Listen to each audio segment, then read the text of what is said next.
So what do we mean by the term learning disability? Well, it means that somebody's got a lifelong difficulty with understanding, with developing skills and being independent. And to find out whether somebody has a learning disability, there's a couple of key bits of assessment that we use. One is we assess somebody's intelligence, sometimes referred to as an IQ test.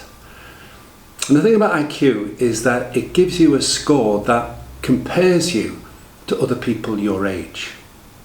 Now, a typical IQ test has maybe 12 little subtests, and we see how each child or adult is able to do them. They're like little quizzes. Then at the end we top them up and compare them to what we would expect somebody of their age to do. So the average person comes out with an IQ of about 100. That's what most people have. And if you're very, very clever, you can have an IQ of 120 or 130. Stephen Fry's got an IQ of 150.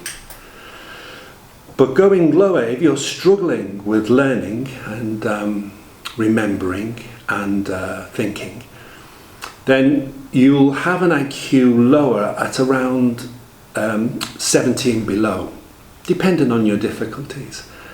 And this is a cut-off point. So we know that if you've got an IQ, if you struggle with learning and remembering and problem solving, and you've got an IQ of 70 and below, then that's the first indication that you might have a learning disability. But that by itself isn't enough. We also need to look at your ability to do things independently. And it's a test called adaptive behaviour, really how well you can look after yourself, do the ordinary things around the house, be independent, make friends.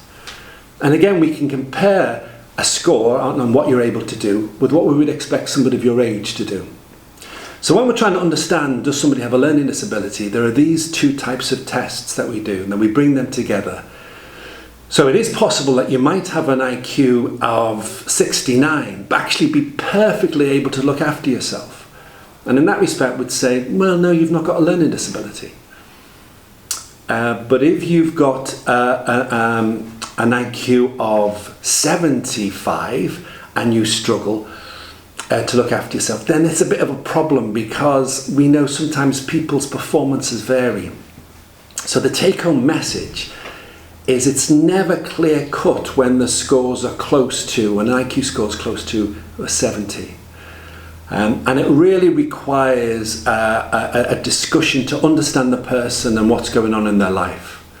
But a learning disability is defined by those two things, by your score on an IQ test and your ability on these adaptive behaviour to look after yourself. Now, a learning disability is different from a learning difficulty. The learning difficulty is really referring to a barrier to learning. So somebody might have a barrier in reading, so dyslexia, or in maths, dyscalculia. You might have problems with attention.